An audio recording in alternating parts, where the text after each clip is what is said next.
we have a player who does his thing for Galatasaray. We have an Atletico Madrid player who got to a semi-final of the Champions League.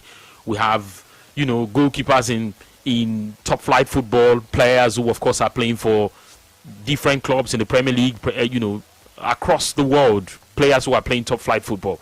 In your team, yourself, JJ, Kanu, back in the day, these were the big names. Arawa was just fresh on the scene then. Udeze, of course, was still somewhere in Greece. Of course, it was just the guys who were doing well. I mean, there were issues before that particular World Cup when we came from the Nations Cup, and a lot of guys were dropped, and so it sort of affected the quality we took for that competition. There was a 17-year-old in that competition, Femi Okwabumi, who made the team. And you look at the crop of guys we have now when we talk about football in Africa. Nigeria should be in the conversation. It has happened last World Cup. It is happening this World Cup. Maybe the next time another World Cup comes around, there will be a lot of pressure. Yeah, I know. No, for me, I just think, we didn't make it last World Cup. I'm saying we because I think that we're all Nigerians. Like, we didn't make it that last World Cup. Then I thought that it should be changed for this World Cup to come through. Right? And the same thing happened. Right? With the type of quality players that we have, we can blame them part of it, but at the same time, it's not only them we have to blame. We have to blame people upstairs. So, and that's an issue about it. So everybody say, oh no, the players are not this, the players are not serious, and everything. No, they are serious. People don't understand that. They are very serious about it. And I can tell you that the players, they're not going to the World Cup now, and they're not. They don't feel good about it. Oh no, listen, trust me, right? You might see them now for having a smile on their face. I'm telling you now, right? They're at home, really in pain. They're really in pain. But we fans are thinking about it. Say, oh, the boys they don't care about it. No, they do. Every single player that you're going to see now, they're in pain. Your former teammate was the one who said it sometimes 2 weeks ago, Garba Lawal. He said, look, you might think these guys are in a good place right now. By the time the whistle goes off and the competition kicks off, that's when everybody starts thinking about, oh, wow, what a chance we've missed, an opportunity for us to have been there with the rest of the best of the world. And some of these guys, as we speak, they are in their prime. And we may not exactly see them play at the World Cup. It depends on how long they're able to keep themselves for the national team, because new crop of players could be coming in. 4 years is a long time, whether or not we agree. Some of these guys might not be in the national team again by the time the next World Cup comes around. What does this mean for their careers and how serious we should take things like this? No, they take it serious, and as you said, they're in their prime. And obviously, as you say, not everybody can go to the World Cup twice. And so if you have the opportunity to go to the World Cup once, right, that's the ultimate. So for every player. And as you said, Gabon said that they're going to be sitting at home really. Some will cry when they get home. They're going to cry to say, wow, we did it. Why can't we not be in the World Cup? We will talk, is it Iraq that is in the World Cup or anything like that? So where Curaçao, you know what I mean? Haiti. And the thing about it, they increased the amount of countries to go to this World Cup. To 48. 48. So it's painful. It's painful, but what can we do? We can't do anything about it. And the thing about it, we talk about, yes, we're the Nigerians that we have are in the top 10 best players in the world. Yeah. We have, if you talk about the top 10 players in the world, including the Europe and everything, I think there are 3 or 4 Nigerians in the top 10. Osimhen and the likes. They're going to go back to their clubs, right? And I don't know if I can use the word, the peace word. The players are going to take the mick out of them. Oh, did you go to the World Cup? Oh, what happened to you? Nigeria's the best. Oh, they're going to say things like that. And it's painful. We're going to have a smile on our face, we're laughing about it. But deep down inside us, that's how it is. Where I work and everything, like people talk about Nigeria, I always say, hey, Shabba, we're going to go. Now we didn't make the World Cup. Now, sometimes it took you a few days to show your face. No. I still stepped out. I still stepped out to say, yeah. So when they talk, I'm from where we listen to that. I'll still call them on top of that. So don't worry about that, man. Interesting. 891 people will be playing at this World Cup for the very first time. Of the 1,200 and about 36 or so number of players who are playing at this World Cup, 891 will be making their debuts. They've never been to the World Cup before, and this will be their opportunity to go there. In over 50 years, the DRC have not been there, and of course, they're taking our spot because, of course, they had to qualify at our expense at the playoffs. South Africa, of course, have not been to the World Cup since they hosted in 2010. They are going now because they qualified on top of the group. You look at the group also, the quality of what we had in the group. where did you think we got it wrong? Because again, Lesotho in that group, Rwanda in that group, Benin Republic in that group, South Africa in that group, and then you have Zimbabwe in that group as well, then Nigeria. On paper, it looks an easy group for Nigeria, but that was the group where we couldn't finish on top of it. And yes, how much of the blame goes to the players when we try to apportion blames and look at all of these things holistically and say, okay, this was where we fell short and these were the things we didn't do right? Administratively, I felt it didn't make sense for us to have actually prosecuted the World Cup qualifiers of less than 10 games with about 10 games with 3 coaches. That's what I was about to say, because that is they don't blame the players, but if you're going to be uncertain the players with different coaches coming in, it's 3 coaches for us to get to the qualify for the World Cup, and at the same time we didn't qualify. So you use 3 coaches, but we didn't qualify. So then they're going to say, where do the blame come from? Is it from the players? Not really. Say 20% blame, but the rest blame is coming from upstairs, because they're changing. They employ the manager, the coach. So people upstairs are thinking, okay, this is the best coach, right? We have people upstairs that are not even that have not played football, so they're going to be telling us who's the best coach. They bring a coach in, that coach did perform. Then they bring a second coach in, didn't perform. Then obviously the new coach that comes in, he didn't have enough time to really, bring the players together and everything like that. But by that time it was just too late. So obviously we're still going to be. It's an old story, isn't it? We always talk about from upstairs and everything like that. If that doesn't change properly, right, where we're going to get people that's upstairs that has a knowledge of football, that has played football, Nigeria's going to struggle. We have conversations like this, and we hear very cliched statements like, let's go back to the drawing board. We look at all the implications, whether small or large implications, as far as these issues are concerned. Over the years, I think one of the reasons why we've not been able to correct it, I may be wrong, is the fact that there are no consequences for how things turn out eventually, and everybody will just gloss it over and paper the cracks, and we're like, oh, we're Nigerians, let's just move on. Could that be one of the reasons why we never find a balance to sort these things out for what they truly are? This is how I find it. In a normal organization, right, you have the head, then you have the second in charge, third in charge, and fourth in charge, right? Then obviously then everyone will be below it. So the guys below it, they come in and everything.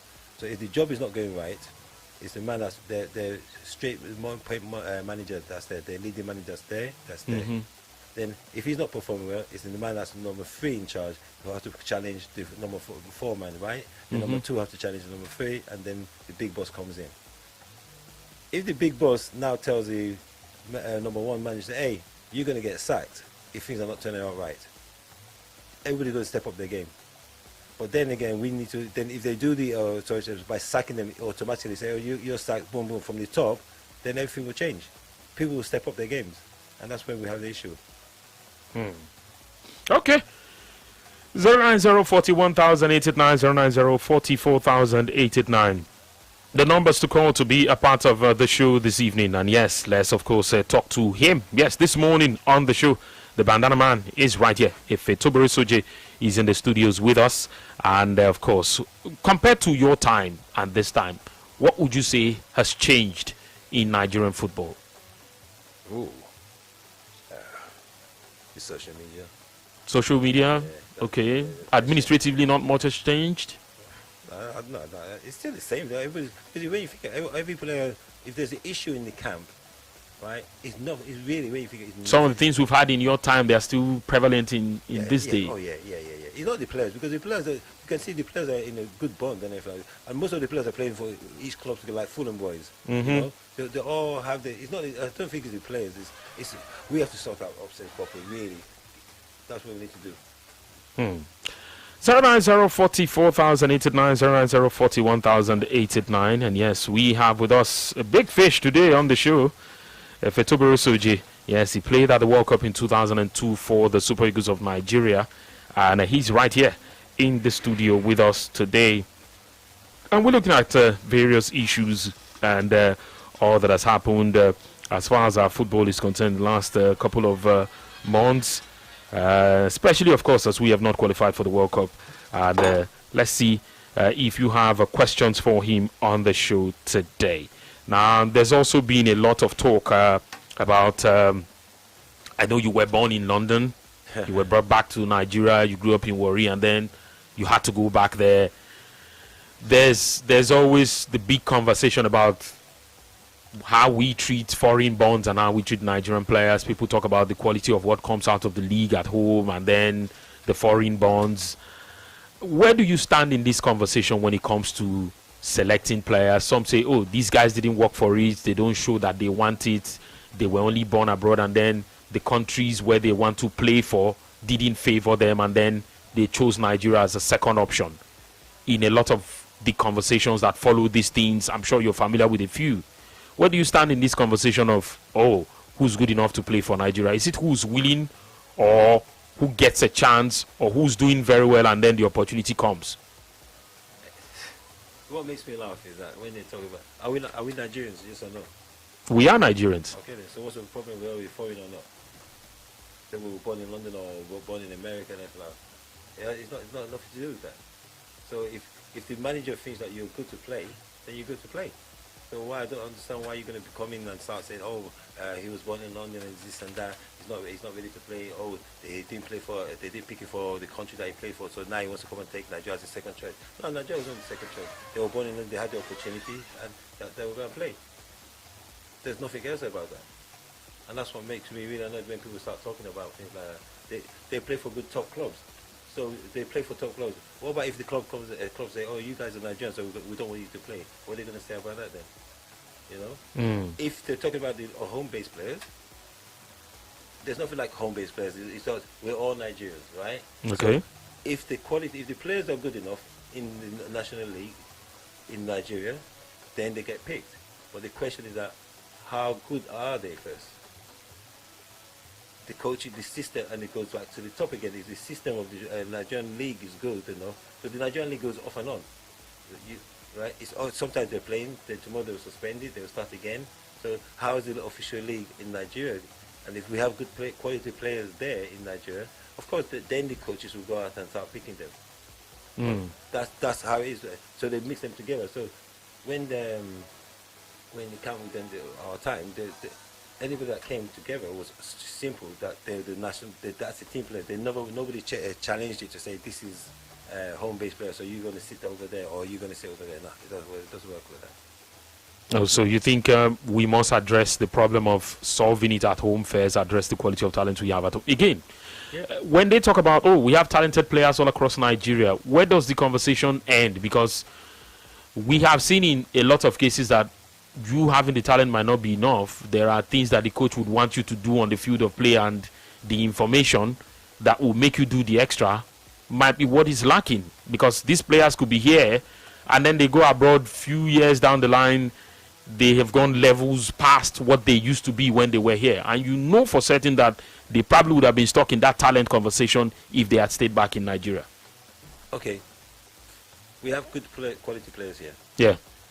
But the issue here we have is the facilities. Okay. Right. So we don't have good facilities here to help these players. Then on top of that again, the coaches, who are the coaches, right? Have they done their coaching badges? Have they, what level have they gone to start coaching the players, right? The mentality of how the coaches speak to these players. So that's where our problem is.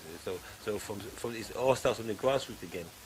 It's a structure of how, to make the grassroots good football. Then we can pick players out from there. I can ask a question now. What about when we have it under 17 today, right? So where's the under? If we're having an under 17 group now, in 2 years' time they're going to be what, 19, right? Yeah. Okay. And remember they were playing for the under 17 right now, right? Yeah. So if they're playing for the under 17 right now, then in 2 years' time they'll be turned 19. Yeah. Right? To play for the under 20. To play for the under 20. Yeah. Right. We will now think, okay, if there are 25 players, where I'll get you the next under 20s, there will only be one or two from that under 17 that will be under 20s. Yes. Right? Yeah. So that's where the system is messed up. So there's no clear pathway. There's no clear pathway. That's where the system is messed up. Okay. If you look at the England side or the American side or the German side, right? All those players that you see, Gary Neville, when they were coming, they grew up from the on the 20s, on the 17s, to the 20s, all the way to the senior side. Yeah. Where are our players like that? Scattered all over the place. All over the place, yeah. Okay. Let's look at the just concluded Unity Cup. Another opportunity for Nigeria to see some players for the first time. Some get the opportunity to come show themselves and just show what they can possibly do if given the chance. A bunch of debutants and fringe players were handed the opportunity to play for Nigeria. What's your thoughts on the performance of the players this year? Funny enough, I'm not gonna lie. I didn't watch it. Okay. I didn't watch it and anything like that. I wasn't really concerned about the Unity Cup. I was just thinking I was just fed up, tired, because we're doing it in June. The World Cup's coming, and I think you having that, we say, oh, why are we playing Unity Cup, man? The World Cup's coming. We didn't qualify, so I was like, nah, I'm not supposed to watch it. It's easier for those of you who have played at that level before to think like that. Yeah. Well, that was what I was thinking about, because I was thinking, let the boys just go and chill out, But obviously they had to play the Unity Cup. They won it. Yeah, they did. Yeah. So on things like that, and it was good because they changed. They invited players that didn't, that was not being played before to see the new players, which was good for us. You come across some of these players sometimes, and maybe you watch the Championship or the Premier League, and you see some of these names and how these players play, and you try to compare that to what it is like when they feature for Nigeria. What do you think is the difference? Because again, in some quarters they tell you, oh, these guys don't give as much as they give to their clubs, and people try to make a big deal out of that sometimes. But the people that are saying that thing that they don't give as much as for the club to this, who are they? Do they play for? Are they football players, or they're just talking about it? How do they? What do they? They're not in the changing room with these players. They're not around with the players. So you can't just say, oh, they're playing good for their club, but they're not playing good for their country. You don't know that. You just don't know things like that. Because, okay, the clubs are training them, giving them what they want, right? What about the national side? Are they giving the players what they want? No. So that's how we look at it. Okay, interesting one. We having difficulty with the calls, but yes, you can still keep trying. Looks like the lines are acting up, but keep trying so that you can ask him a question or two. Yes, regarding Nigerian football or anything else you probably want to talk about as far as the national team is concerned. Efetobure Soje, yes, Efe Soje is the man we have here this morning on the show, and he is talking about a lot of things you would want to talk about, and yes, a lot of things that you've had on your mind that you want to draw attention to, or get his perspective on some of these things, and just talk about them. Yes, is exactly what we're talking about on the show. Yes, also on WhatsApp you can reach us 090 44889. Yes, you can send a message via WhatsApp, and then we'll take your questions if you have any of those. Let's take them on the show. Hello, good morning. Okay, let's take this one here. He says, good morning. Okay, he says, okay, yes, we've done that. He says your guest was not audible, but we've adjusted the mic now, so yes, I guess you can hear him. Okay, let's take more of the contributions. This one here says, good morning to your guest. Yes, he says, my name is Gabriel. I'd like to ask him about a question about the national team. He says, when you look at the team now and you compare it to your time, do you think we've invested enough in our talent development and maybe coaching education? No, not really. When you say coaching education, what system have they brought in for the coaches from the under 17 to the senior national side? There's nothing. There's nothing there. And when you talk about the quality of the players, I don't think you can compare for the players, because you can't compete. You know. I always get a feeling where, a lot of people always say things like, we have the next JJ Petra, we have the next Kanu, and anything like that. This is one thing I'm going to always say, right? Right. Let me tell you something now. Yeah. Right? We all know how JJ is, yeah? Yeah. There will never, ever be another one. No. You're just wasting your time. right? Okay. You never, no matter how it is. Even when coaches are saying, "Oh, you did something like JJ," no, are you mad? You can't say that. You just keep your mouth shut. You understand me, right? So when people always say, and I always tell people when I coach and everything, and I tell people, I say, listen, guys, you can admire what JJ has done, but don't try and say, I would like to do this. No. And mold a player to be like him. Are you mad? Let them be themselves. Be themselves, right? Someone like Ulisse, no, you can't. You're crazy. You can't talk about that. You can't talk about someone like Kandel or then Julius, right? Because Julius was the workaholic, right? Where he would run and run and run. You're not going to see that now. You want to say you're going to be like Julius? No. Be yourself. Then we compare. Remember when Alex Iwobi came into everything? The national team. The national team. Yeah. Because because JJ is his own. Everybody expected him to play like that. But now they love him now, don't they? Because he decided to play his own kind of football. His own kind of football. And he's doing well. You know what I mean? Well, not doing well. He's fabulous. You know? It's interesting that you brought this particular part of the conversation because we've been stuck in a place where people say, oh, we've not had the next Okocha. We've not had... The national team has barely had a playmaker. I doubt if we've had a playmaker in the last 10 years or maybe more. And that conversation has dominated the whole space where people talk about, oh, this. Can't we get some of those guys? How do you outsource such a thing when the idea should be to train as many kids as possible, to discover as many as possible and give them a chance? Because in this situation, clearly there's not going to be another JJ. Why don't we just move on to probably get another schema or get another guy who can be a fantastic playmaker who sprays a lot of the passes and protects the ball as much as possible? And that's where you came in to ask a question about whether have we improved on everything else, on the coaching level and everything like that. Yeah. Go and get the grassroots into place. Have we got coaches that have got their badges on, whether it's CAF badge, whether it's UEFA badge and everything like that? Have we got a system where the government is going to say, you know, we're going to be paying for these coaches? As the upstairs, have they gone around to places in different states to find out, look for coaches to say who are the best coaches? The coaches in the national side, in the league, in the Nigerian league, right? How old are they, first and foremost? And what have they done? Where is the coaching badges? How long have they done their coaching badges? Little things like this. Then now you're talking about to get talent of young players.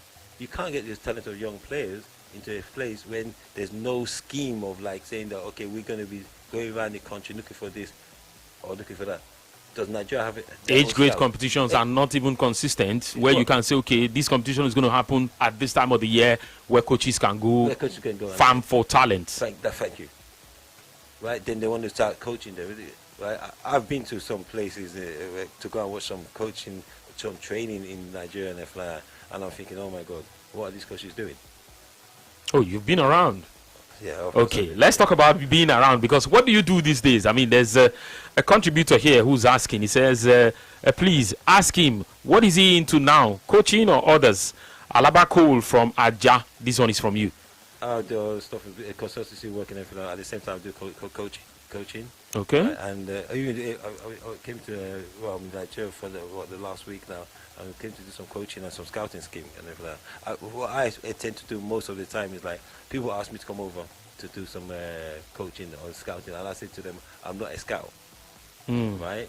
But I know people that can scout and come and do things. But what I intend to do is most of the time is to come and coach. Okay. And my kind of coaching is that coaching people and to prepare these more players. Like clinics. More clinics, yeah. Okay. But at the same time, coaching these young players to make sure that they know what they're going to be expecting if they go anywhere abroad. We find coaches even in Nigeria who have said things like, our players might have the talent, but they don't have the know-how in terms of the quality of information you pass to them, and so they find it hard to interpret it on the pitch of play. No. Is that an exposure factor? Because again, these guys, for instance, some of them, for something as simple as off-the-ball runs, they probably are not familiar with it. Position-wise, where you're going to put the position, how the defender's going to defend. Exactly. Right. 2-1-3 when you press. Everything. Build out at the back. The technical side of the whole thing. But not only that, we're talking about, they're saying about the players now. Now, think about this now. How do the coaches put the information across to the players on the pitch? Yesterday, I was watching two teams play. I can't call the teams names. Okay. Because the reason why I'm not going to say that because they will now know who's saying this. Yeah. So the coach was speaking to one of the players, and the language he used on the player, right, was that you can't do that in the game. The first thing he said was that you passed the ball wrong. Are you mentally strong or are you mentally sick? How can you tell a player, are you mentally sick? He's your player. And I was watching this yesterday, right? And I was like, wow, you can't tell a player how you mentally people get sick. flogged for making the wrong passes in this part of the world. People get flogged. That's where we have to start all over again, isn't it? Right? Because the new system in football right now is it's like a computer football now. Let's be honest. Because everybody wants to play like, when Pep came, everybody wanted to play like Pep, right? But it's all computer. You don't do this, you don't do this, move the ball about, right? We were watching yesterday, and they will pass and pass and pass and pass and pass, and I was thinking, move the ball forward.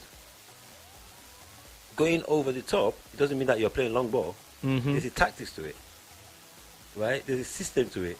You can put the ball over the top. It depends what kind of ball you're putting over to the striker or whatever. You in the UK, how much of Pep's influence have we seen in football in the UK? The Premier League, the Championship, League One, League Two.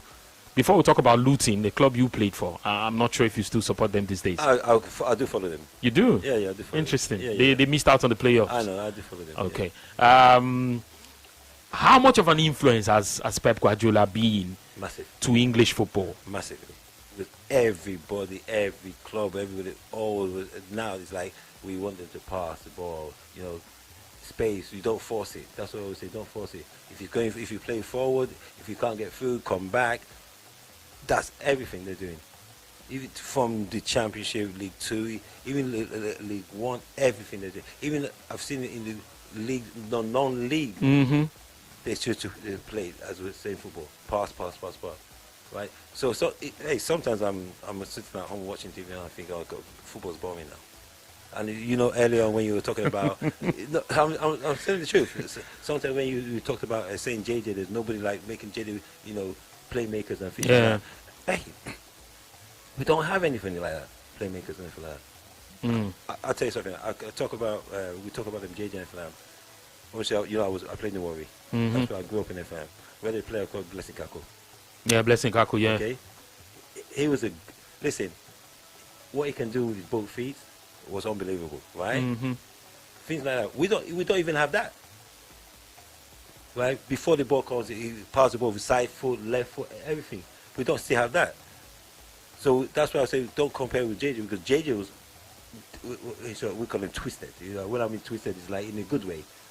He would do things where people can't do. You can't train those things. You can't train them. Right? I was speaking to a coach, a friend of mine, the assistant manager for Sheffield United.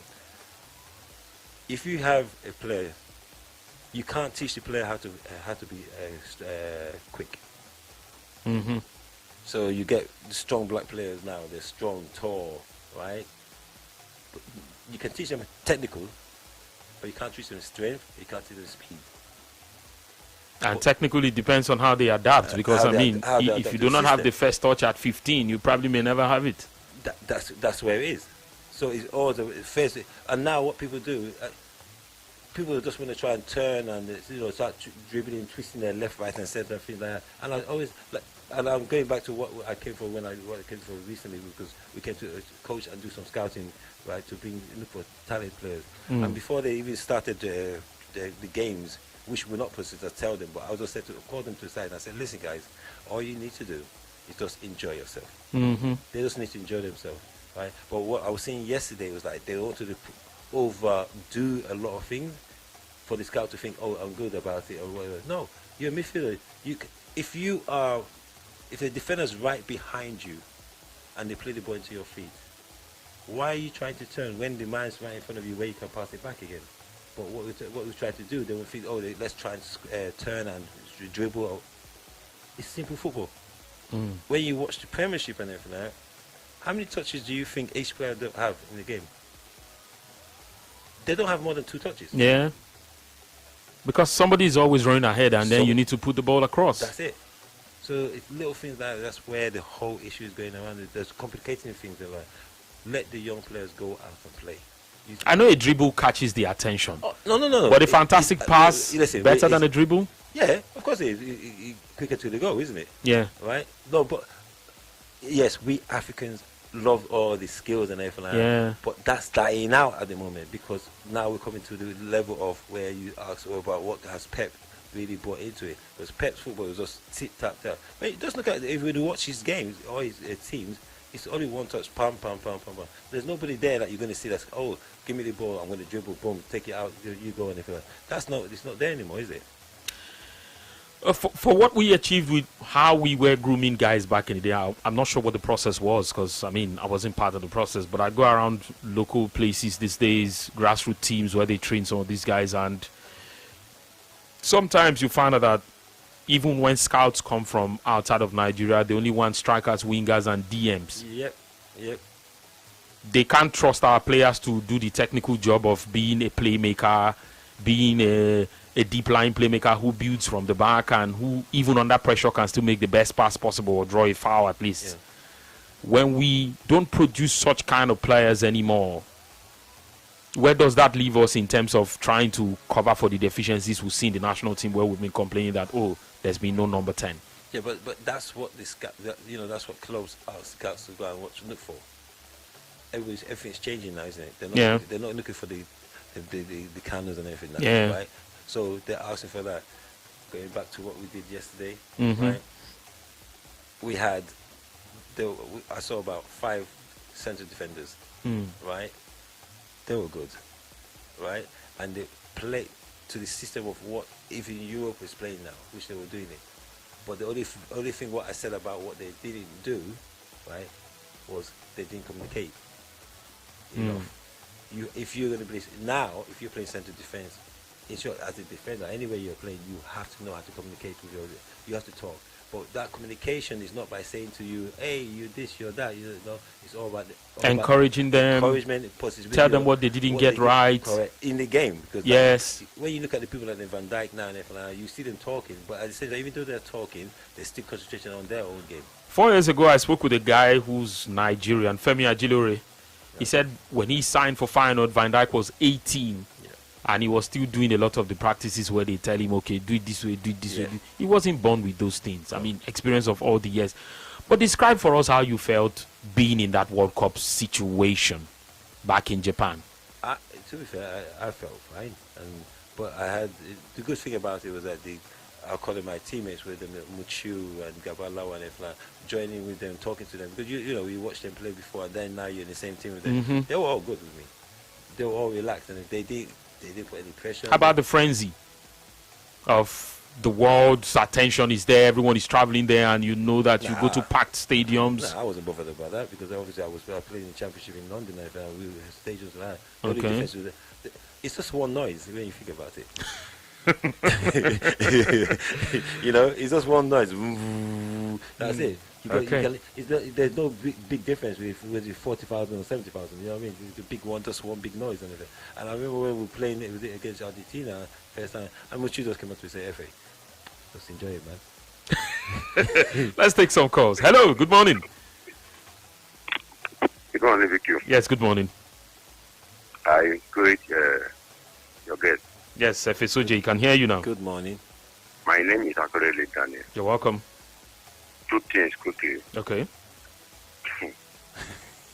That during this time, when they kicked up to enter the pitch, the appearance alone will give you joy that somebody is ready to play for his nation, which you don't see now.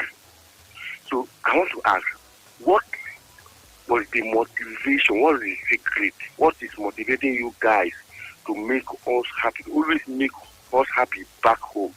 Then second question, why are you people finding it difficult to produce somebody like you, like your children? They don't want to play, but what is happening?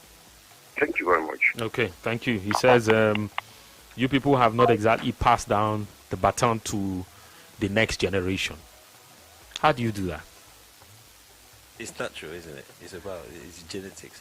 Well, to that question, on my side, yeah, I have we're 6, 7 of us that's in the football. Yeah. So I had Sam. The Soji brothers. Yep, Akpo. Mm-hmm. We had them. Then my nephew, Onome. But he was the first grandchild of us. He's done, and he played for Charlton. Yeah. There's one who used to be at Man City. We have Tayoni. That's the one that's at Man City. He's Okay. been there for 10 years. He was at 10 years there. He's left now, but obviously he's going to be coming back out again. He was injured for a while. He was injured for a while, and he's back to his normal self.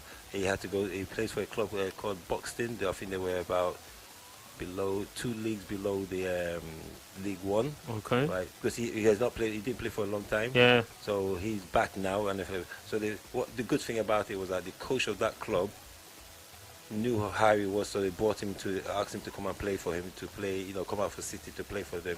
And this season he scored 21 goals. Wow. Right, so looking out for him and everything. Then I have my own son. He's there. He's at the moment he's training with Blackburn. Right? Okay. And obviously he's a defender. Okay. Yeah. Okay. Then I see. Then I have my younger nephew. He's only 6, and he's been chased by about 5 different clubs, and he's only 6. At 6. Yeah, that's my nephew. Then I have my another nephew of mine, and he's Harrison, another soldier. Yeah. So Okay. yeah. Okay. Interesting one. Let's we have more questions. I mean, how do we make the league more viable in Nigeria? I know it's an extensive conversation. Yeah. But from your experience with putting the right ideas in place, how do we make it more viable? Officials have to be on this high standard. The officials, Okay. and I'm talking about the referees and everything like that, have to be on a high standard.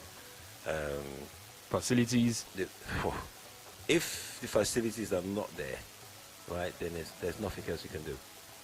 Welfare. The welfare, you literally just start from the scratch, right? Everything has to be in place with these players and affair. The fans will come out. There's more, so they have to do some entertainment, the training, and you know what? The most important thing is that pay the players their money. That's the most important thing. We need the investment. We need the sponsorships and everything. But listen, this is Nigeria, man. There are people out there ready to sponsor and everything. But the thing about it is that where is that money going to go into the right place for the league to be perfect? Algeria, Cabo Verde, DRC, Cote d'Ivoire, Egypt, Morocco, Senegal, South Africa, Tunisia, Ghana. All of these guys are going to the World Cup. Which of these countries you reckon would give Africa a proper representation? Which do you think will go the furthest?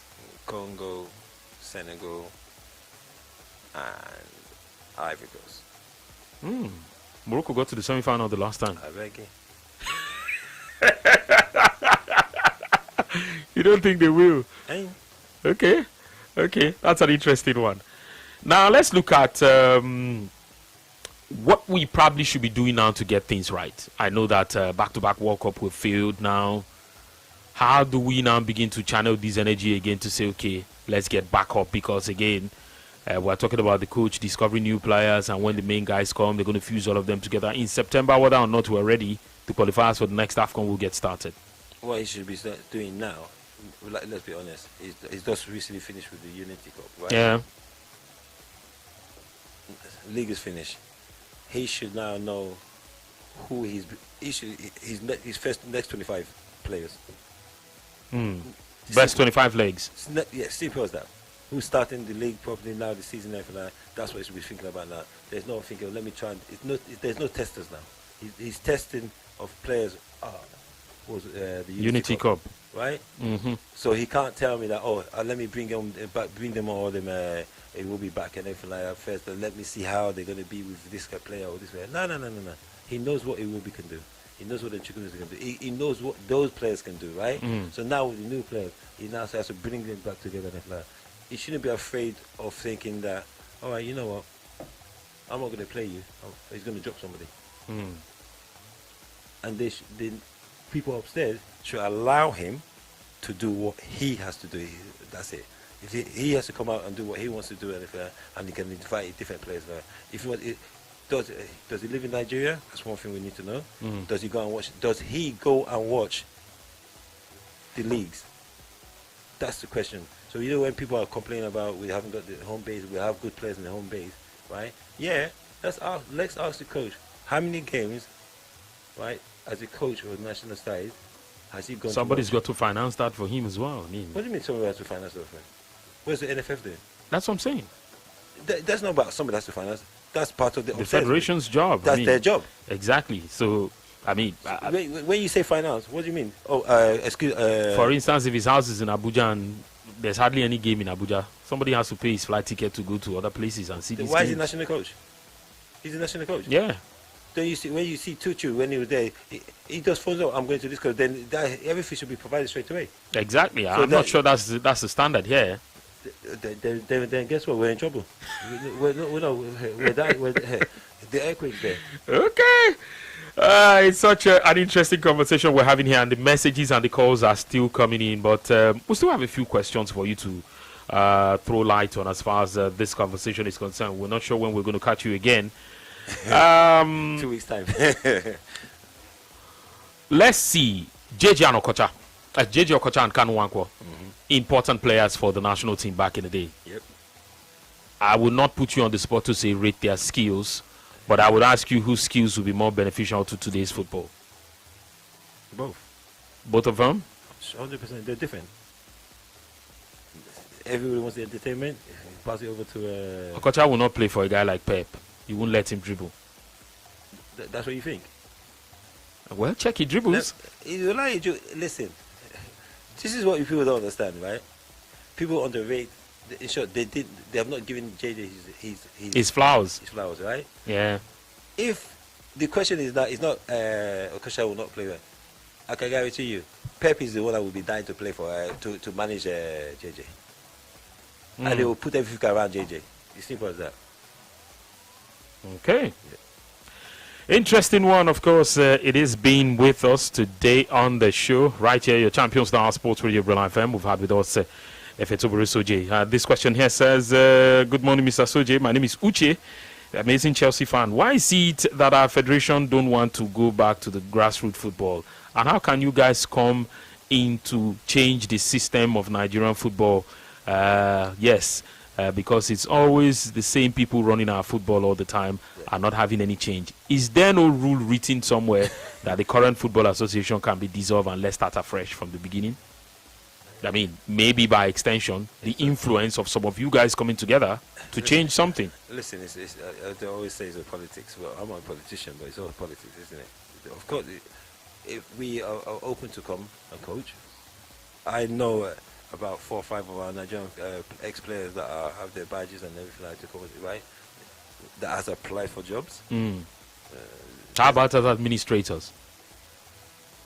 I think with our players that want to go into the administration, so like my brother Sam, he's with the Delta State. He's gone into there, and I said to him, you must be crazy. That's my man right there. Okay, I said to my brother, I said, you want to go there? I said, you know, we're supporting big time, right? But the changes, he's fighting a big challenge there, isn't he? Right, to change. He can bring ideas in, right, as much as he can. In fact, we just need people to sit back and think, you know what? Let's try and change something. Let's try and see if we can just, if there's 10 plugs there, just take one out. We're not asking you to go and take 10. Let's take one out first. Then we work on that one plug. Then let's see how it goes. But they don't want to, because all they're just thinking about is, I think they're thinking about themselves.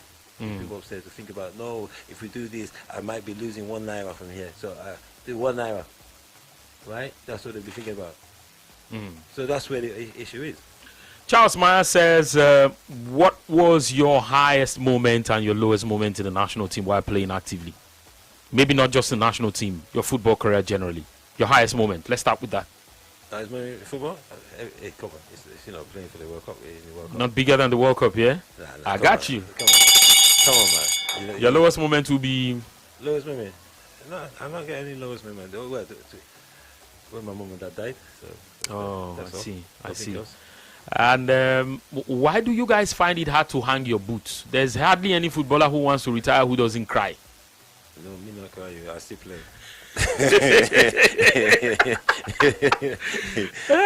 I still play. No, everybody. I still go out and play, train, and everything. I still always play, do my running training.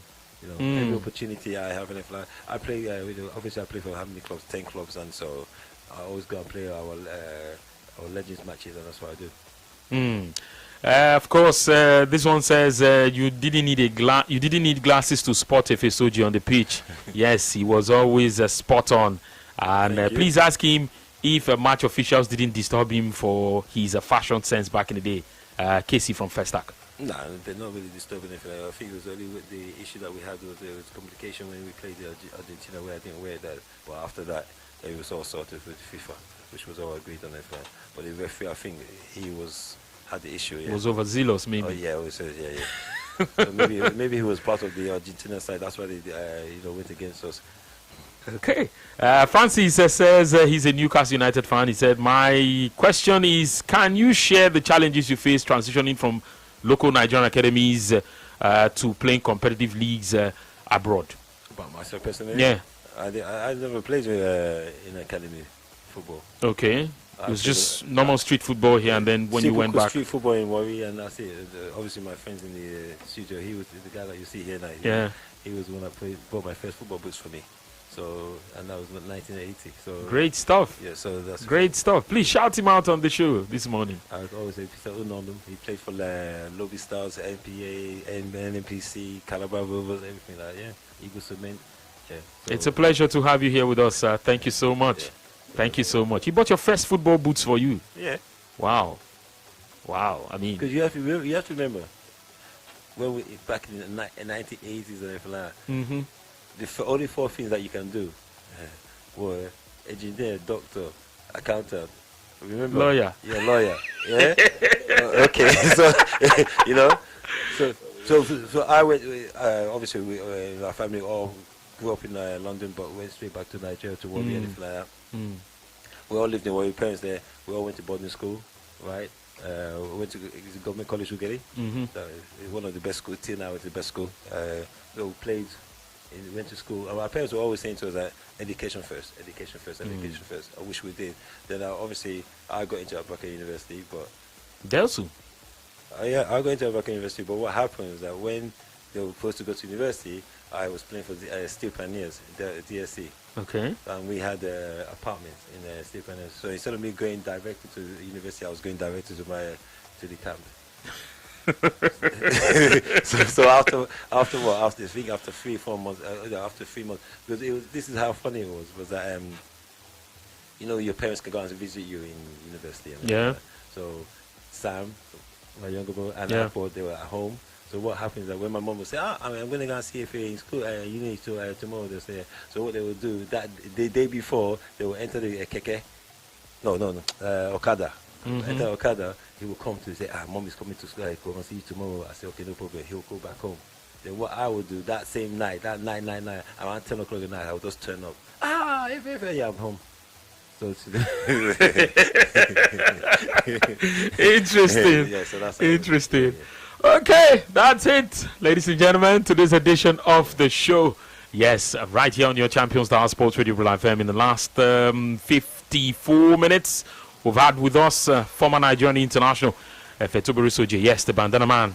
He's been with us on the show, and we've talked about a lot of things today, and so many questions to actually unpack. And we're not. It feels like we're not done yet, even though we still want to ask you more questions. But again, let's look at of course. Your guest, who of course is here with us on the show today.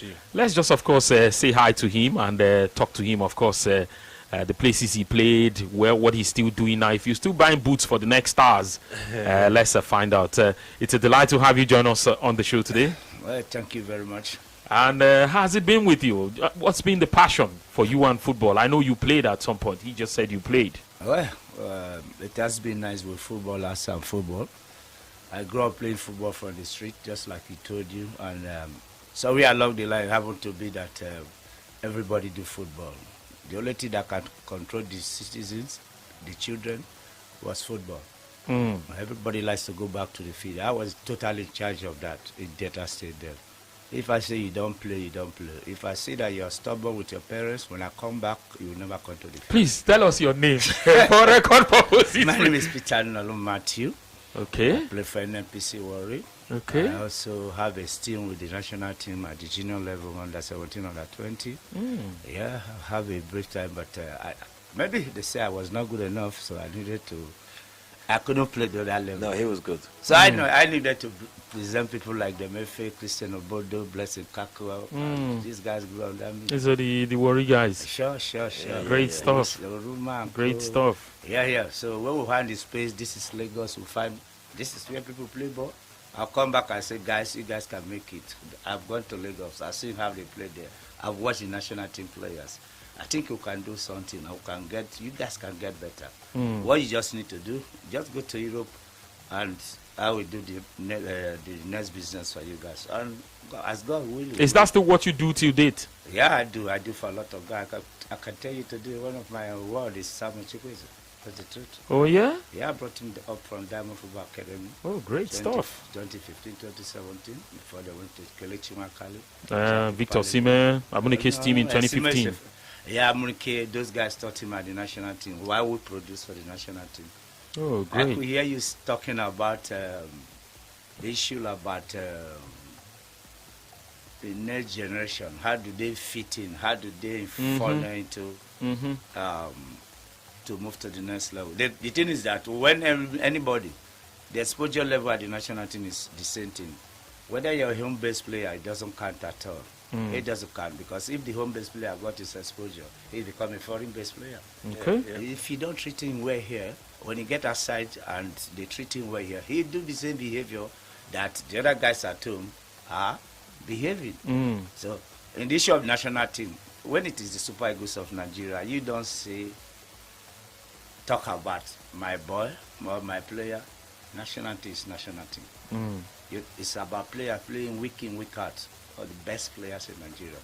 It's not about the local league. Because the local league player is going to turn a professional player tomorrow. Professional is professional. That's somebody who knows his job very well. And once you fit in, there's no need. The coach will take you in. So if the Nigerian league have to develop, it's important that the people here should their work. Football is about... We in Nigeria here will play for survival. So the survival move mentality have to change for you to bring a star up. If the survival move mentality keep going on, Nigeria can produce the type like the coach the kind we are talking about. Those were pure talent, real pure talent. They just came out. They were not taught how to play football. They already knew how to play football. And once the structure put in, they fitted him very good. It was, if JJ played for City today, it would be marvelous, because Pep Guardiola will create a formula that will suit and adapt him. That will suit him most. So now we have a special player. If any coach that's available at that level, they should know what to do with the players.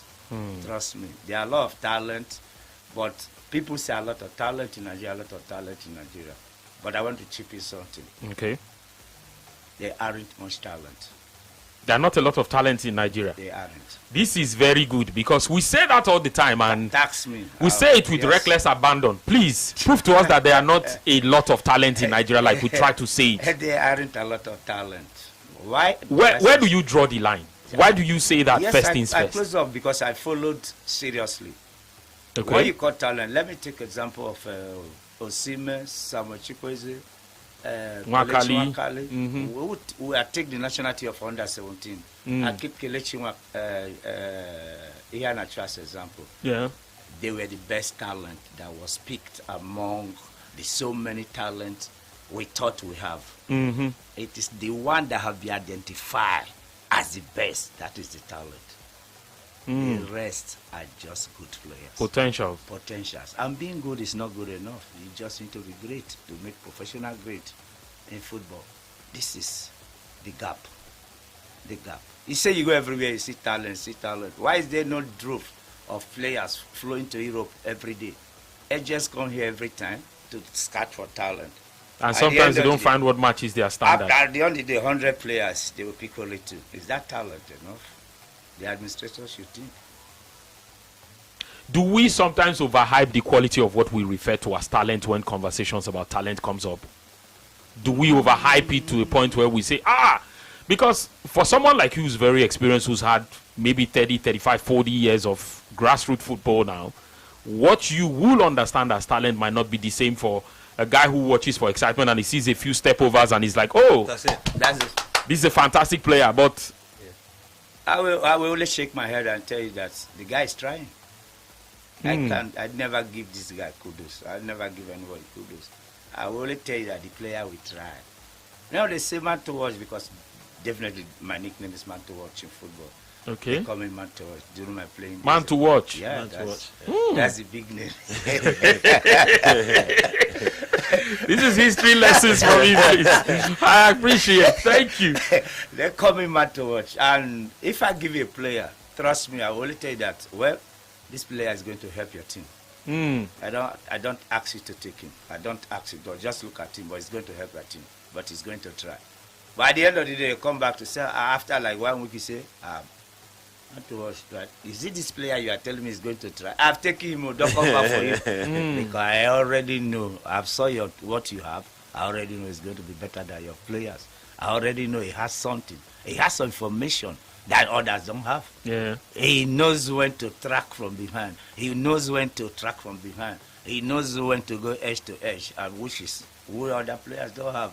He knows the unit, the blocks, and where to stay, the movement to be at a particular place at the same time. Growing up with Samuel Chukwueze one day, there was a day he asked me a question. I asked him, boy, you only go forward, you don't come backward. He says, sir, where will He I still have... has that in the national team. Yes, he says, sir, where will I have the energy to attack forward and come back to defend? I say, boy, why? You know what? You play at the youth level. It's freestyle football, no commitment. But as soon as you are paid money to play football, you understand that there's a lot of commitment. Yeah. You'll be given assignment to do. Don't move here, and move there. And he got to the top level, Villarreal, for example. I watched one of his match.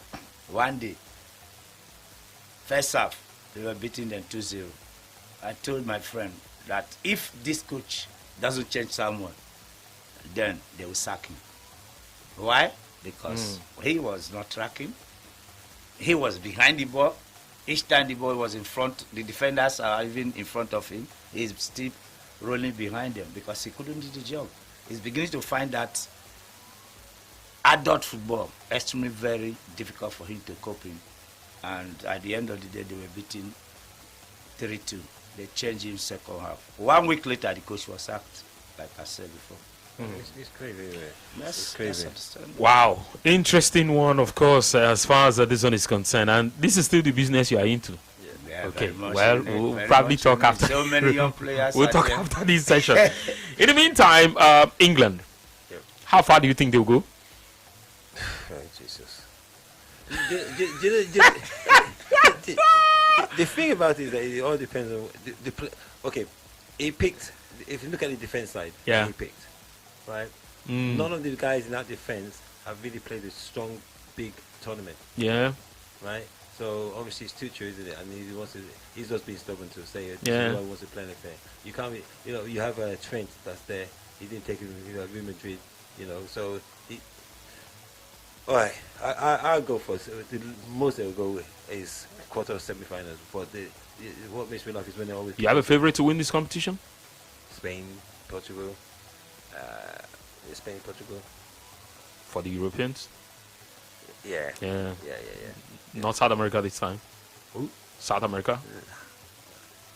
No, I don't think so. Nah. Okay. Because at the end of the day, Messi not gonna win. They're not gonna win it. They just Messi there, right?